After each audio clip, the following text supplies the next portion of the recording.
The pre-flight bay smelled faintly of disinfectant and scorched metal. My suit was half-zipped, helmet resting on the bench beside me. When the sliding door hissed open, Malcolm Cross stepped in, flanked by two security officers. His voice was clipped, rehearsed, and entirely devoid of ceremony. "Winscott, you're relieved of duty. Effective immediately. Hand over your badge." For a moment, the words didn't register. The hum of the air recyclers, the rhythmic click of a tech checking a monitor, all of it went flat. Around us, a half-dozen engineers froze, their eyes darting between us like spectators at an accident they couldn't stop. I'd spent 8 years as the primary licensed orbital pilot for the Vesta program, 8 years guiding $2 billion payloads into orbit without a single deviation. My record wasn't just clean, it was the standard they trained rookies against. Every launch, I'd been there from the first systems check to the final ignition. My name and biometric signature sealing the mission into legality. Without that signature, the law said the rocket didn't leave the ground. And Malcolm knew it. He was the new director of operations, hired less than a year ago with a reputation for streamlining. In his world, streamlining meant cutting redundancies, shaving safety margins, and replacing seasoned experts with cheaper, greener talent. We'd clashed from the first week. I believed in precision and patience. He believed in numbers that looked good on a spreadsheet, even if they ignored physics. He handed me the dismissal file without meeting my eyes. "Security will escort you out." I didn't reach for it immediately. I studied him, the immaculate suit, the practiced detachment, and thought about the endless nights I'd spent inside these walls, the birthdays I'd missed, the times I'd waved to my daughter through a screen, because the mission clock mattered more than sleep or celebration. He turned to leave, and that's when a young technician, one of the quiet ones, glanced at me and murmured under his breath, "Maybe it's better this way." The words were soft, almost lost in the hiss of the door closing, but they hit like a fragment of code you can't unsee. Better for who? And why? I slipped my badge from around my neck and placed it in Malcolm's waiting hand. Then, as the security officers gestured toward the exit, I did something no one in the room expected. I smiled. Cold, steady. The kind of smile you give when you've already prepared for this moment. They say you never forget your first launch. For me, it wasn't the roar of the engines or the flash of ignition that stayed in my bones. It was the silence after, that weightless hush in the control room when the satellite slipped into its orbital path. Every metric glowing green on the board. That was the sound of a perfect mission. 8 years, 42 launches, 0 failures. From the day I joined the Vesta program, I treated each mission like it was my own life being strapped to that rocket. Every calibration, every simulation, every cross-check, it all ran through my hands. The official reports called me pilot of record, but to the crew, I was the one who made sure their work didn't burn up in the upper atmosphere. I wasn't born into aerospace. I earned my place one long night and stubborn hour at a time. Flight school at 23, orbital mechanics at 30, and Vesta, my proudest post, at 38. It wasn't glamorous, not in the way people imagine. The hours were brutal, the stakes unrelenting. The mistakes you didn't make were the only ones anyone noticed. There were costs, too, costs no mission log recorded. I missed my daughter Ava's high school graduation because a launch window shifted by 12 hours. I watched the ceremony on a tablet from the corner of the mission bay, clapping quietly as she walked across the stage, her smile pixelated through the video feed. I told myself I'd make it up to her. Somehow. 2 years later, my mother was scheduled for open-heart surgery. The same week, we had a geosynchronous launch critical to an international weather monitoring network. I stayed at Vesta. I called her the night before and promised I'd be there the second the mission was over. She told me she understood. I'm not sure I ever forgave myself for believing her. Still, I believed in the work. Vesta wasn't just a job. It was the thin thread between Earth and the infinite. Every satellite I guided into position meant better storm tracking, faster communications, more accurate mapping for search and rescue. We weren't just launching machines, we were launching safety nets for millions of people. And then there was my quiet addition to the process, something no manual covered. Every satellite I piloted carried what I called a signature seal, a micro-encryption embedded in its command chain, fully legal, fully compliant, and technically invisible unless you knew exactly where to look. It wasn't sabotage, it was insurance. If a command came from an unverified source, the seal would trigger a verification loop only I could complete. A minor safeguard, I told myself. Just a way to keep the mission secure against bad actors. No one else in the program knew about it. Not because I didn't trust my team, but because I didn't trust the system above them.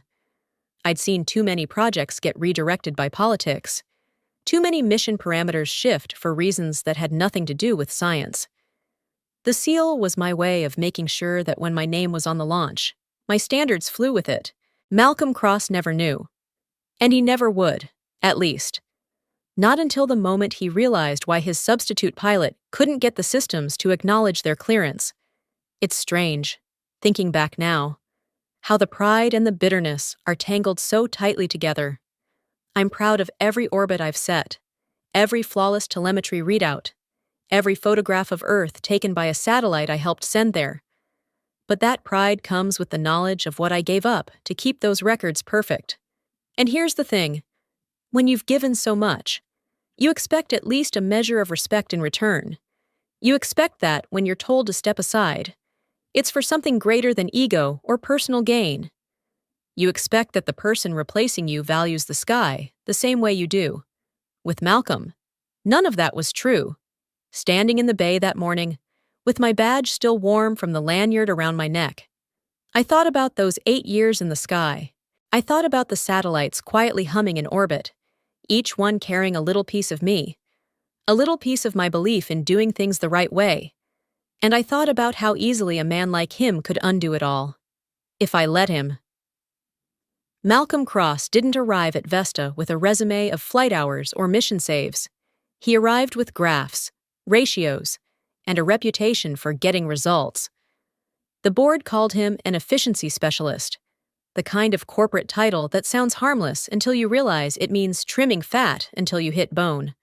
From day one, I felt the dissonance. Aerospace isn't a production line you can speed up by skipping steps. We deal in unforgiving physics. Skip the wrong step here. And you're not missing a quota, you're picking debris out of the ocean. But Malcolm's eyes never lit up at a successful systems check or a clean telemetry feed. They lit up at budget slides and performance bonuses. He made an art form of rearranging the mission calendar to shave costs. Cut the second round of thermal tests. Redundant. Reduce the crew's pre-launch sleep cycle. Time saved is money earned. Swap a senior flight engineer for 2 junior hires. More hands for less pay. On paper, the numbers improved. In reality, the risk factor multiplied. At first, I kept my head down. Let him play in his spreadsheets while I handled the launches. But then, I started to notice the subtle bleed into my domain.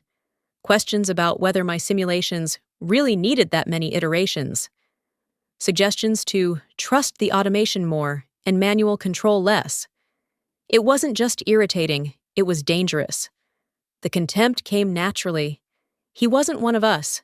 He didn't know what it meant to hold a launch in your hands, to feel every second of a countdown thrum against your pulse. He'd never sat through a 3 a.m. systems alert or spent 12 straight hours troubleshooting a sensor because the weather window was closing. He measured value in dollars saved, not lives or missions preserved. Still, I was careful. Men like Malcolm thrived on finding dissent and cutting it out like a tumor. And he had friends in high places. People who'd never set foot on a launch pad but liked the way his reports looked. I couldn't afford open war. Not yet. Then came the meeting. I wasn't supposed to be there. It was a closed-door strategy session between Malcolm, the mission planners, and a few stakeholders dialing in remotely. But the conference room's audio feed was accidentally patched into the wrong channel. I was in the simulator bay when the voices came through my headset. Muffled but clear enough. A man on the line asked about the real objective for the upcoming launch. Malcolm's voice followed. Lower, deliberate. This mission is more strategic than scientific. So, strategic. The word landed like a lead weight. It was the kind of term that didn't belong in a weather mapping program. It meant purpose beyond the public explanation. And I'd been in the field long enough to know what that implied.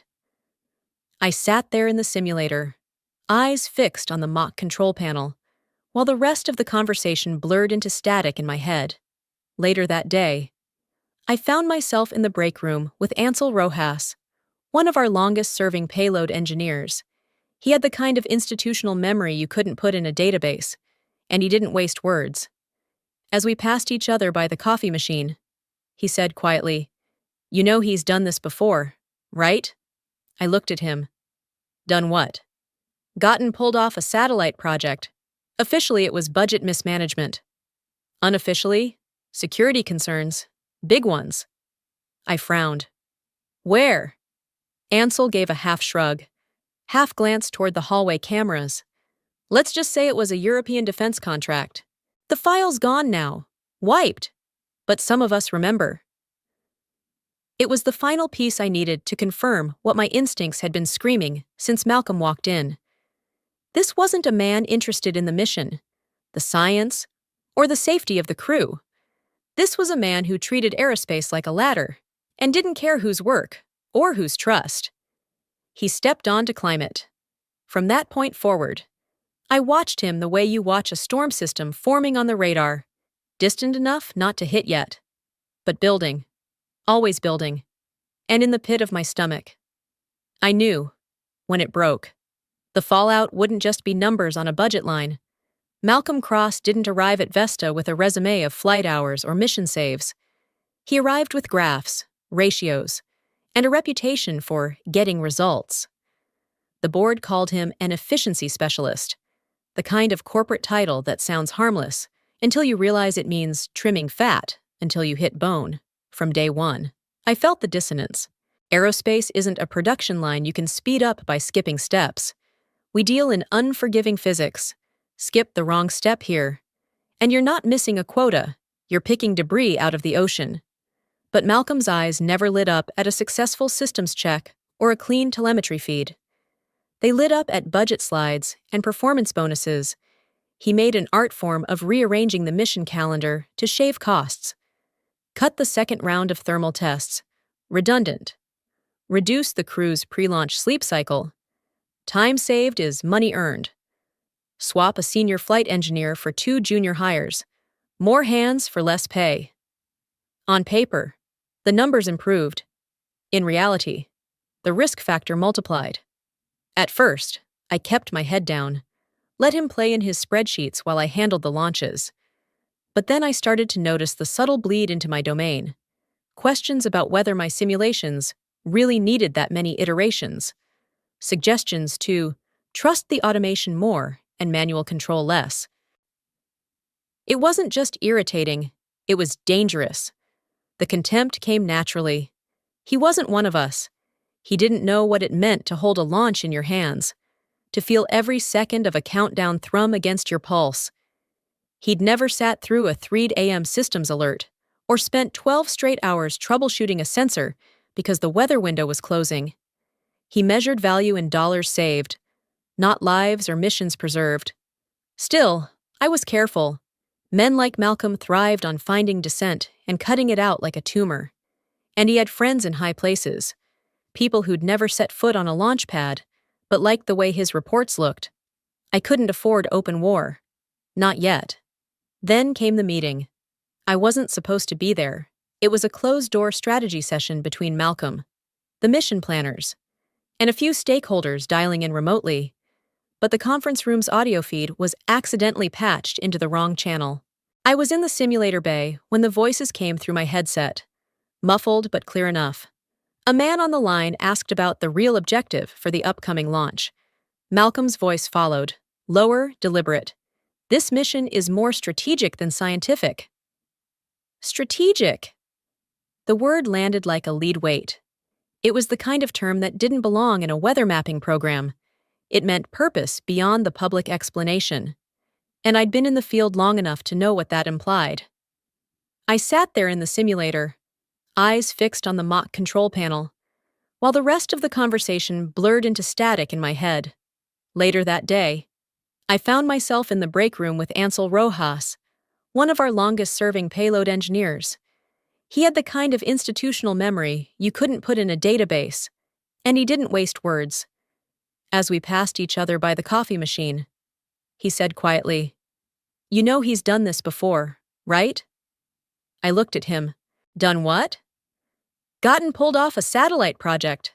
Officially, it was budget mismanagement. Unofficially, security concerns.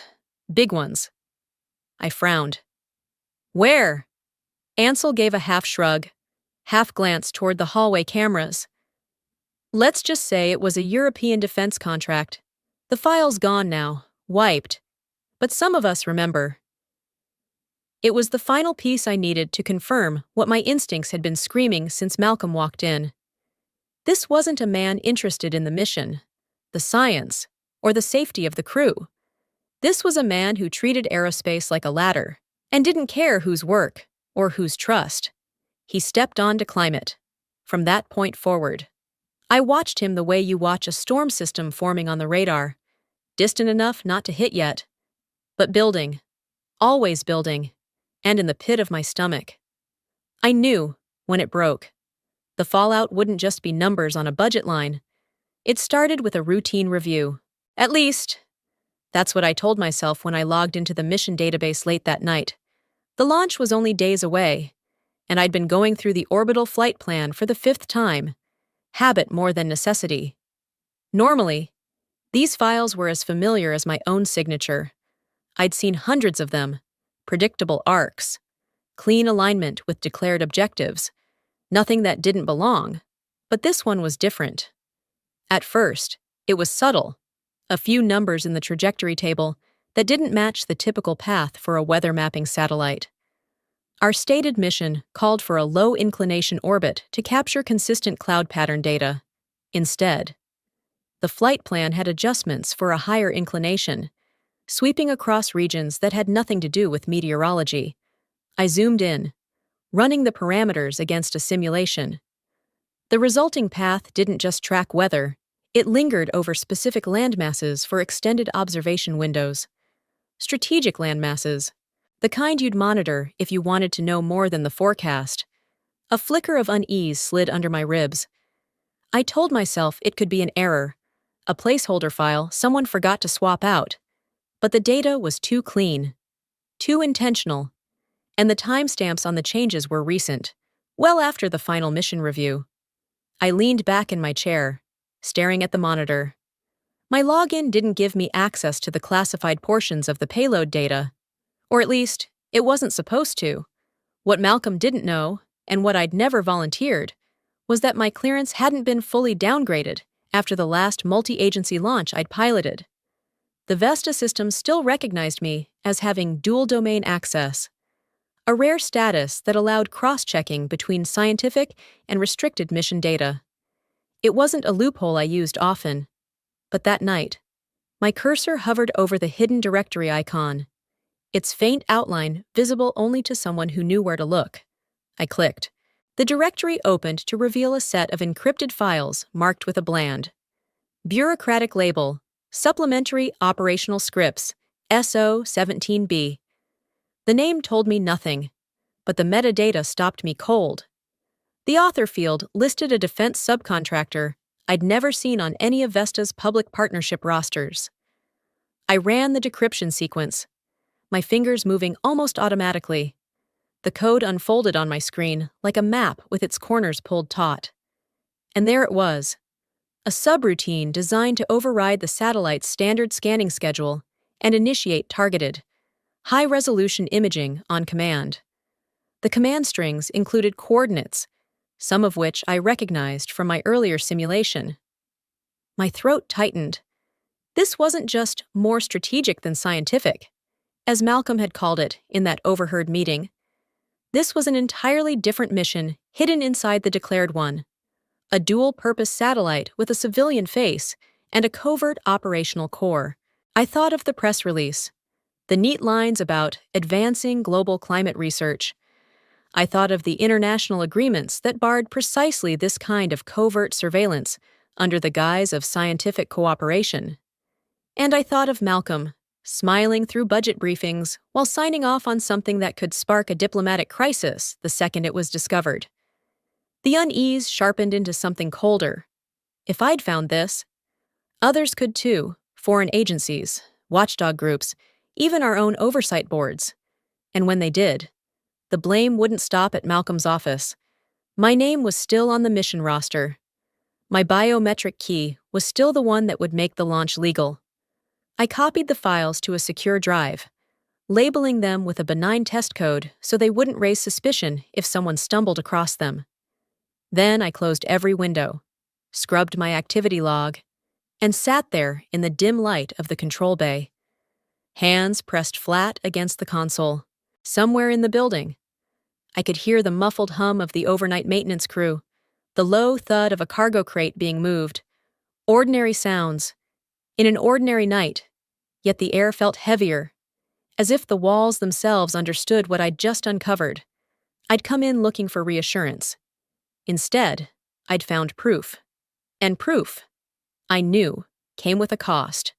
By morning, the decision to confront Malcolm felt less like a choice and more like an inevitability. The files I'd uncovered the night before had been replaying in my head in an endless loop. Covert imaging subroutines, defense subcontractors I'd never seen in our rosters, and an orbital path that read like a watch list. I couldn't ignore it, and I couldn't pretend it was just a technical oversight. I found him in his office, door half open, a shaft of desert light cutting across his desk. He was bent over a briefing folder, pen tapping in that restless way he had when pretending to be busy. "We need to talk," I said. He didn't look up. "Make it quick. I've got pre-launch coordination in 20. I stepped inside, closing the door behind me. I reviewed the orbital parameters. They don't match the stated mission profile, and I found a supplementary script, one that doesn't belong in a civilian weather mapping payload. That got his attention. His head lifted slowly, eyes narrowing. "You've been digging in files you don't have clearance for." "I have clearance," I said evenly. "What I don't have is an explanation. Who authorized this?" His mouth curved into something between a smirk and a sneer. "Authorization is above your pay grade, Winscott. You don't need to understand it. You just need to sign off and fly the bird." The words hit harder than I expected. Sign off and fly. As if 8 years of flawless missions, of sacrifice and vigilance, had distilled into a rubber stamp and a warm body in the pilot's seat. My pulse was climbing, but I kept my voice steady. "This isn't what we told our international partners. It isn't what the contracts say. If you launch this as is, you're risking more than your quarterly metrics." His eyes glinted with something cold. "You worry too much. That's why people like you burn out before you ever move up." I wanted to tell him exactly what I thought of his idea of moving up, but I caught myself. Losing my temper here wouldn't help. "Then who else knows?" I asked. He leaned back in his chair, folding his hands like a man about to deliver a checkmate. "You won't be the one signing off. I've already arranged a replacement." The air seemed to thin around me. "Who?" "You'll meet her on launch day," he said, and I could hear the satisfaction in his tone. Fresh face, no baggage, someone who knows how to follow orders. The way he said it, fresh face, told me exactly what kind of hire this was. Political, pliable, and utterly untested. I took a slow breath. Is she certified for orbital command?" His smile twitched. "She has the right attitude." That was all I needed to hear. A pilot without a valid orbital command certification wasn't just a risk. It was a violation of every safety and legal protocol we operated under. And Malcolm knew it.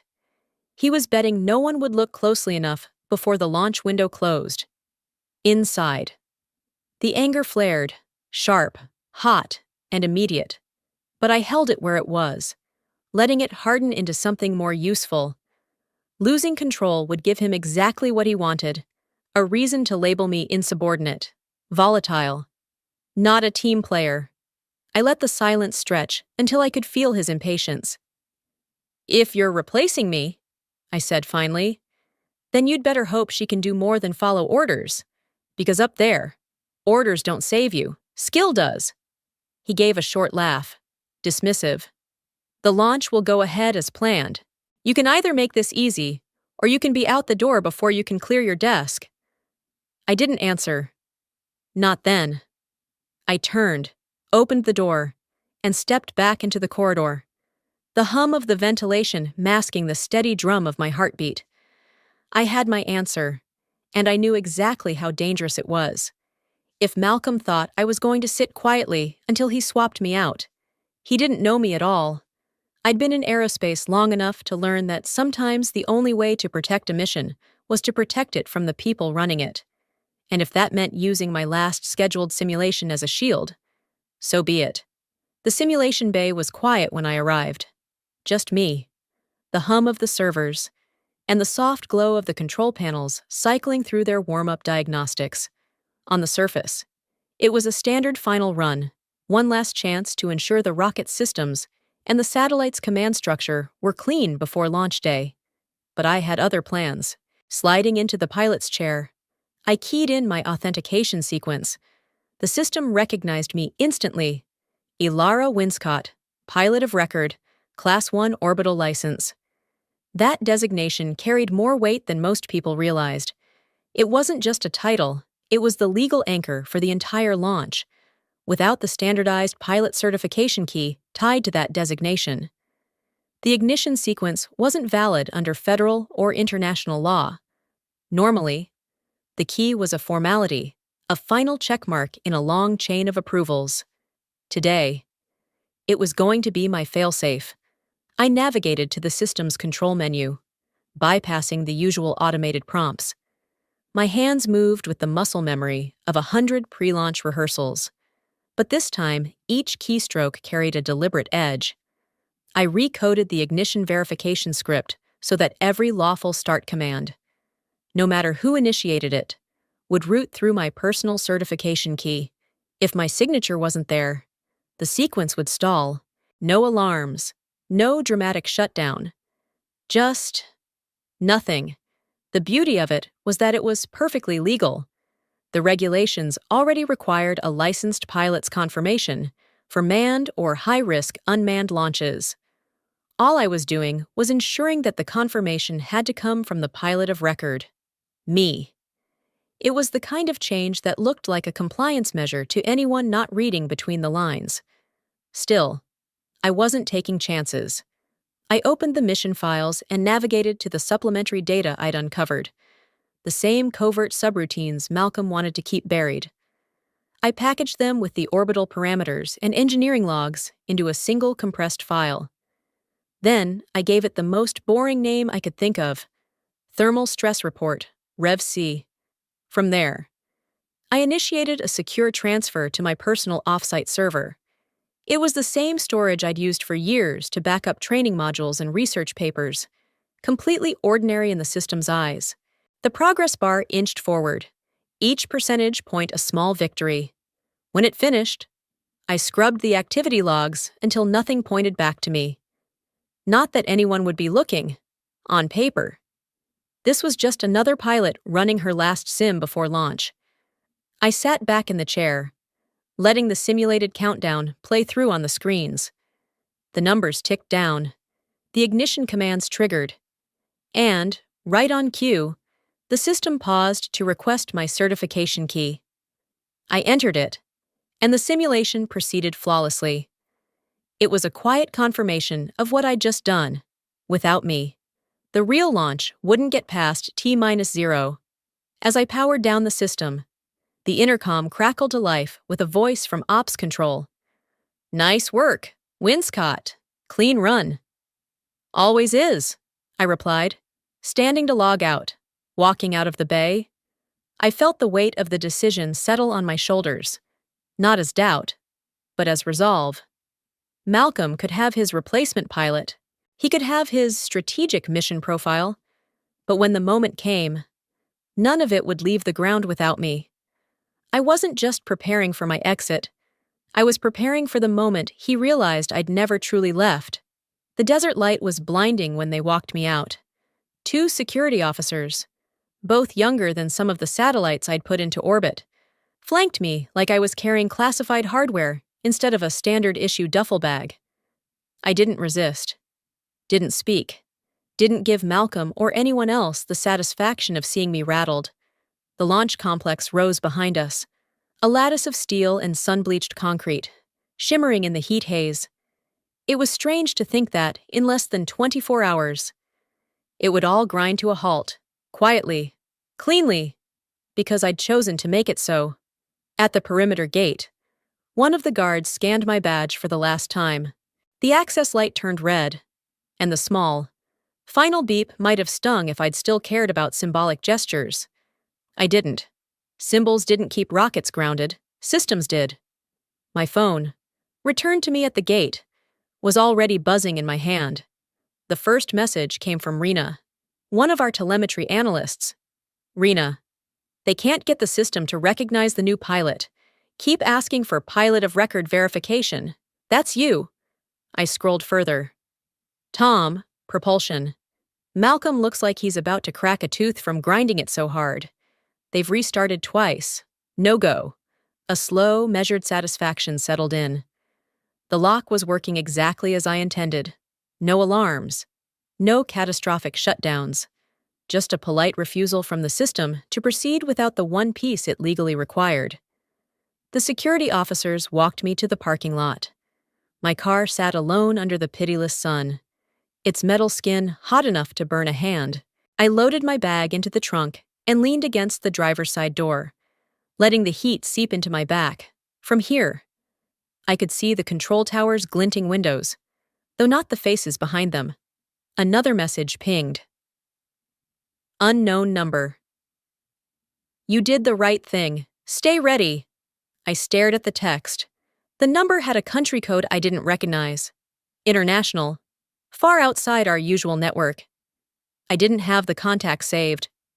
But the tone was unmistakable. Someone knew exactly what I'd done. And they approved. I considered replying, then locked the screen instead. In my world, the fewer traces you left, the better. Sliding into the driver's seat, I turned the engine over and let the air conditioning sputter to life.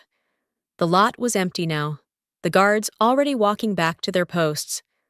I eased the car toward the highway, the launch complex shrinking in my rearview mirror until it was nothing but a shimmer against the desert, on the open road. My phone kept lighting up. Rena again. Tom again. Even a terse update from Ansel. Ansel. 3 hours until they lose the launch window.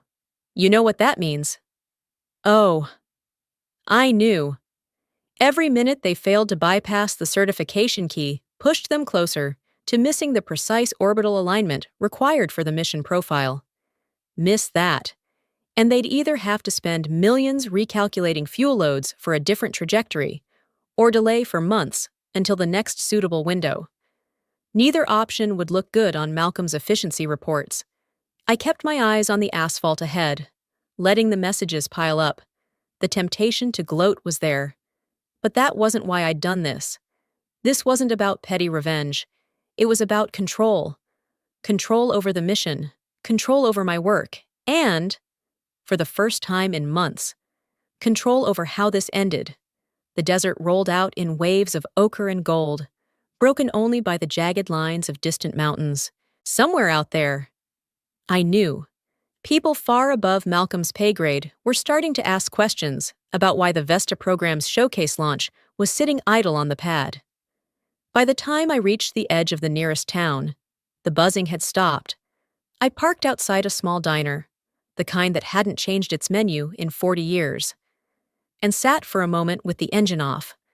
My reflection stared back at me from the rear view, calm, steady, and utterly unshaken.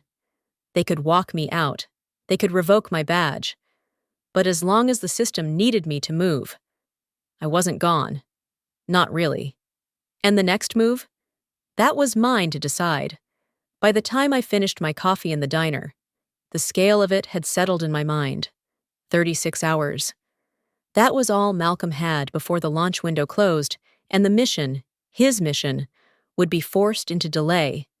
36 hours in aerospace was both nothing and everything. Nothing if you wasted it. Everything if you knew how to use it. And I knew exactly how. I slid into a corner booth, back to the wall, and pulled my laptop from my duffel.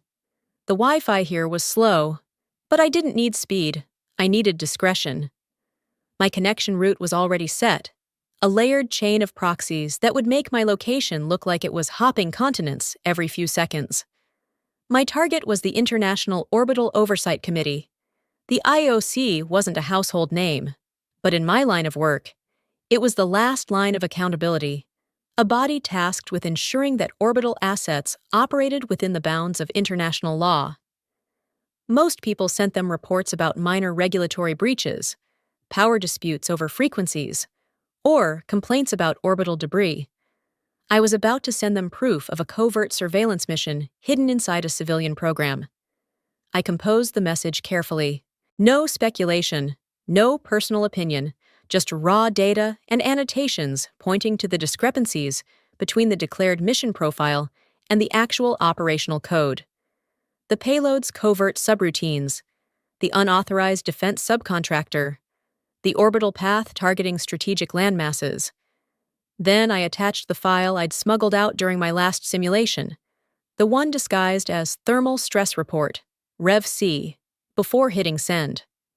I added a single line at the bottom, requesting urgent review under Section 4.3, Dual-Purpose Satellite Operations. I encrypted the package and routed it through the secure IOOC portal. When the confirmation ping came back, I finally exhaled. 5 minutes later, my laptop screen flashed with an incoming secure message. I frowned. Responses from the IOOC rarely came that fast. The message header read, from CMDR, R. Halverson, IOOC. The name hit me like a jolt. Commander Rune Halverson. In 2018, we'd flown together on a joint rescue mission after a communications satellite spun out of control during a solar storm. I'd been in the cockpit. He'd been strapped into the engineering bay, manually recalibrating the antenna array while we both listened to the clock tick down to atmospheric re-entry.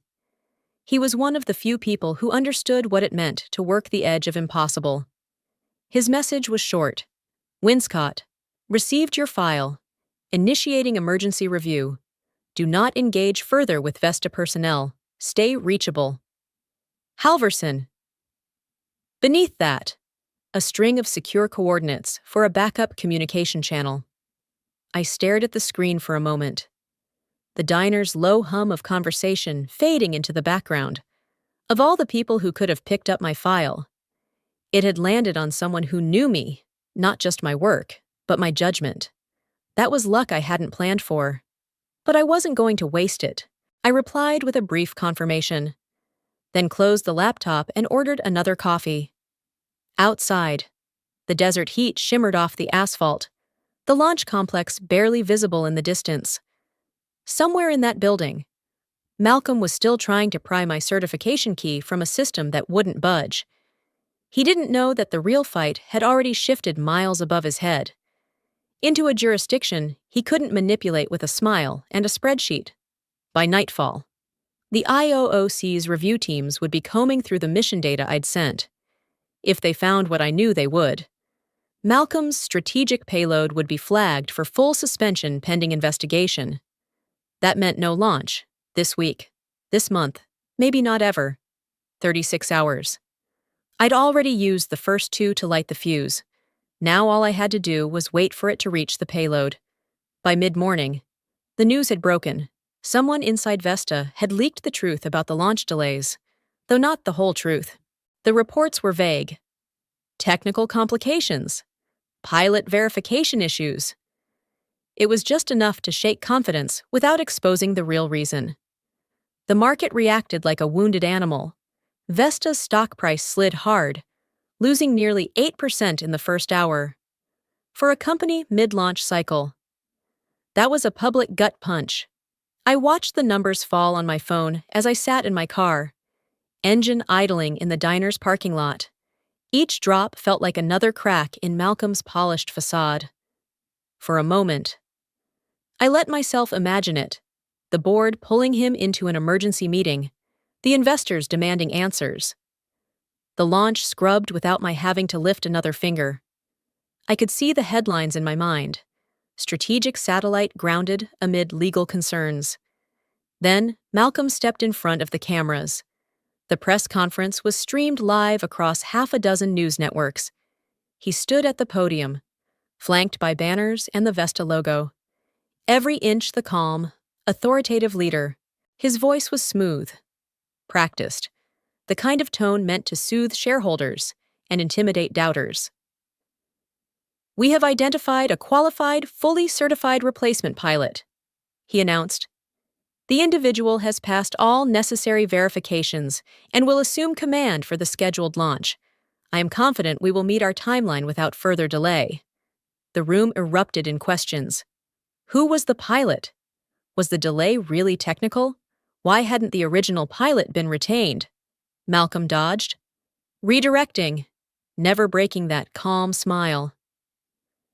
I closed my laptop slowly, the false victory I'd been savoring collapsing into a hollow space in my chest. A certified replacement. That meant the obstacle I'd counted on, finding someone with the rare orbital command credentials, wasn't going to buy me much time on its own. For a heartbeat. I wondered if I'd underestimated him. Then I reminded myself of the part he didn't know. Yes.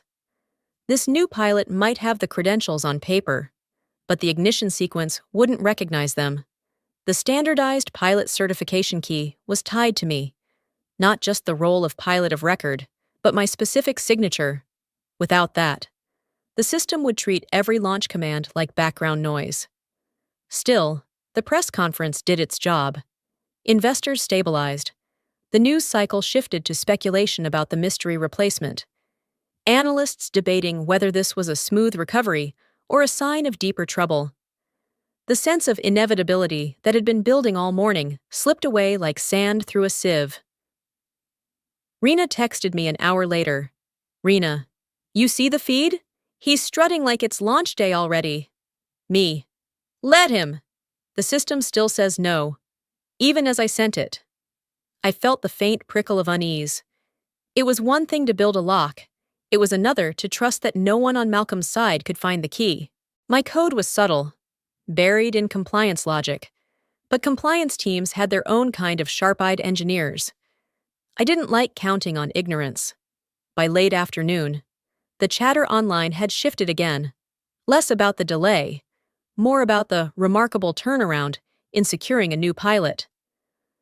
Watching it felt like listening to someone describe a storm that had already passed, while you knew the wall of clouds was still waiting beyond the horizon.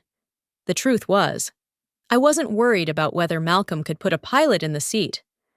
I was worried about how close he might get to discovering why that seat wouldn't matter. Hope had been a nice indulgence. Now it was gone. The first sign that things had shifted came just after sunrise. An unmarked black sedan pulling up to the Vesta security checkpoint, followed by two more. They weren't reporters. They were the kind of visitors you didn't announce in a press release.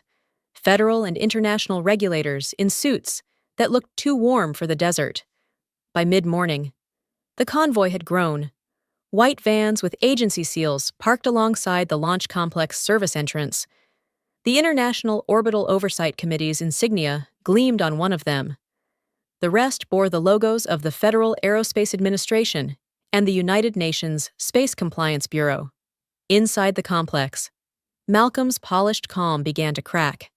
I knew because Rena was feeding me live updates via text.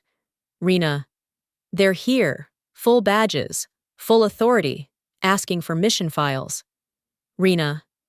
Malcolm tried to say they were already submitted. They told him they want the originals. The IOOC didn't ask for things. They demanded them. And their authority was recognized across every partner nation in Vesta's mission. If they were on site, it meant they had reason to believe the launch violated operational agreements. Within an hour, the team ordered the launch pad sealed. No one in or out without their clearance.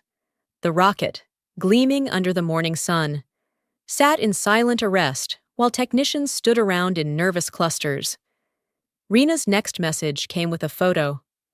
Malcolm in the control bay, face taut, tie loosened, standing stiffly as an investigator pointed at a monitor.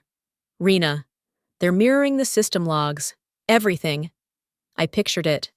The chain of command unraveling as the investigators pulled code, traced authorization keys, and found that the pilot of record on file was still me. That was the flaw in Malcolm's grand recovery plan. He'd never legally updated the roster because he'd been so certain he could replace me without tripping the system. The unraveling came faster than I expected. Rena called this time, her voice low. "You're not going to believe this." One of the propulsion engineers just blurted it out, said in front of the investigators that Malcolm told them to skip the pilot of record step so they wouldn't have to deal with licensing delays. I could almost hear the silence that must have followed in that room. That one sentence was enough to void every launch permit tied to the mission. In regulatory terms, it was like confessing you'd built an airliner without certifying the pilot. By noon, the investigators had seized every workstation connected to the mission network. External drives were cataloged. Phones were collected. The pad remained sealed. The ignition systems disabled at the hardware level. The official term was operational suspension pending review. But everyone inside Vesta knew what it really meant. The launch was dead for now. I imagined Malcolm pacing behind a closed conference room door, rehearsing explanations that would sound less like negligence and more like necessity. But there was no version of "I skipped a legal step" that could survive the IOOC's paperwork. The stock price dipped another 4% before the market even closed. Analysts began speculating about leadership changes, citing operational integrity concerns. In the world of aerospace, that was polite code for the captain's about to go overboard. I didn't celebrate, not yet. 36 hours still weren't up, and Malcolm wasn't the kind of man to go down without clawing at every possible handhold.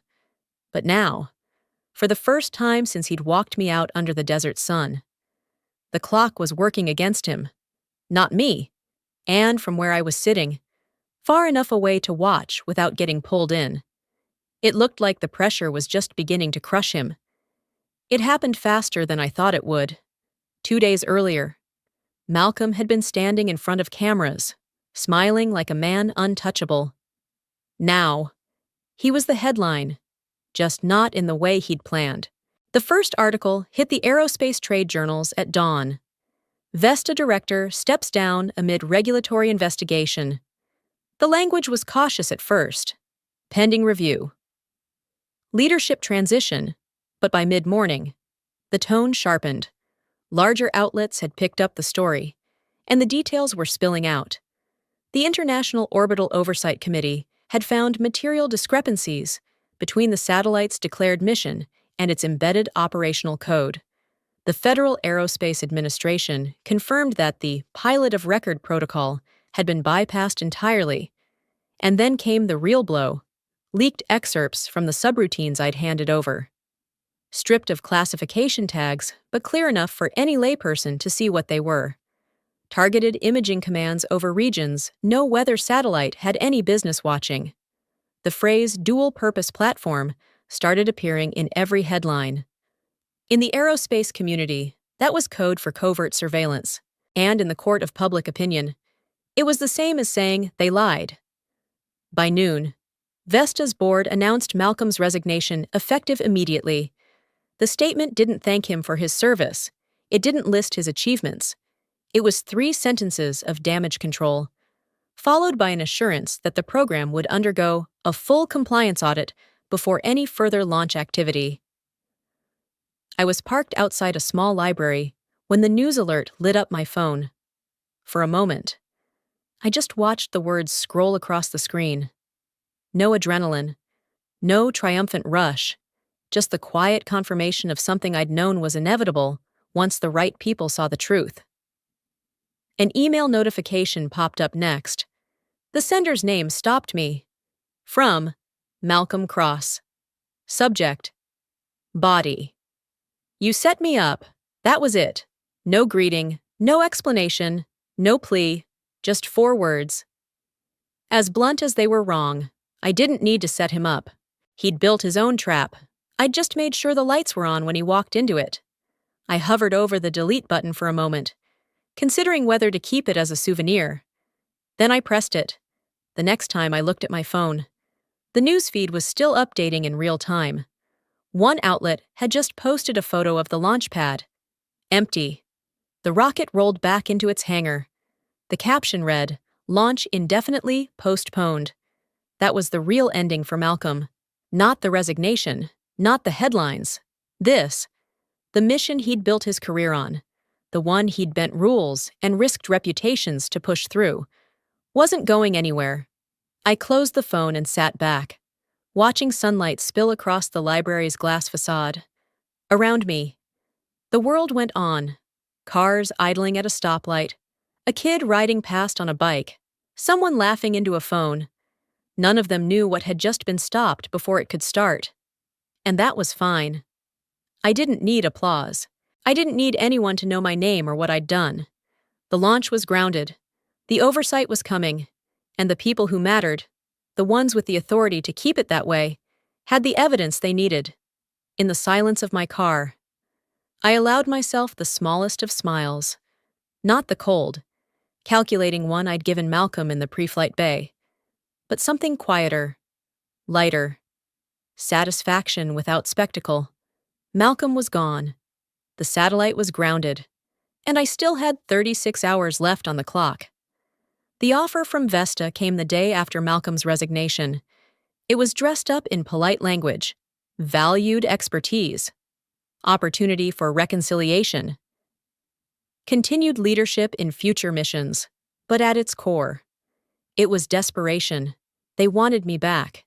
Not because they'd suddenly remembered my worth, but because they needed someone to put their broken credibility back together. I read the email twice, then deleted it without replying. A week earlier, I might have considered it. But now, with the truth exposed and the launch frozen indefinitely, I saw Vesta for what it had become, a machine that valued results over ethics, optics over safety. Going back would mean endorsing that culture, and I had no intention of lending my name, my license, or my life to it again. Instead, I signed with the Meridian Institute for Atmospheric Research, a non-military, globally funded program dedicated to pure science. They didn't have Vesta's budget or its glossy PR teams, but they had something Vesta had lost long ago: integrity. My first assignment would be piloting a launch to place a new climate monitoring satellite in orbit. No hidden subroutines, no shadow contractors, just data for the people who needed it most. The contract was clean, and so was my conscience. 2 days before my start date, I got a call from Commander Rune Halverson at the IOOC, the same man who'd picked up my file and started the investigation. His voice was steady, but there was a weight behind it. "You should know something." "Ilara," he said. "If you'd signed that confirmation on launch day, we never would have been able to stop it. Your signature would have locked the mission into operational status under international agreements. Even with the investigation, the satellite would have stayed up there, running its covert tasks for years before anyone could intervene." For a moment, I just stood there, the phone warm against my ear, the full scope of it settling in. "It's not just that you didn't sign," he continued. "It's that you refused, even without knowing the investigation was coming. That decision changed the outcome entirely." When the call ended, I stepped outside. The desert stretched out in every direction, the horizon hazy with heat. Above me, the sky was a hard, brilliant blue, unbroken except for a single vapor trail far to the west. I thought about all the years I'd spent chasing that sky, about the launches, the sleepless nights, the compromises I'd made for the sake of the mission, and I realized something simple but undeniable. The sky had never belonged to the people who thought they controlled it. It belonged to those who protected it. I didn't feel anger toward Vesta anymore, not even resentment toward Malcolm. What I felt was distance, freedom, the kind of space you can only create by stepping away from something that once defined you and choosing your own horizon. When I turned to go back inside, I caught my reflection in the glass door. No badge around my neck, no corporate logo on my sleeve. Just me, pilot, scientist, and finally, no one's pawn, the sky without chains. And if my story proves anything, it's this. Sometimes the most powerful launch isn't the one that breaks through the atmosphere. It's the one that breaks you free. If you believe in protecting what matters, if you think truth still has a place in the workplace and in the world, I'd like to hear from you. Share your thoughts in the comments. Like this video if you connected with my journey. And subscribe so we can keep telling the stories they'd rather keep grounded, because some launches are worth stopping.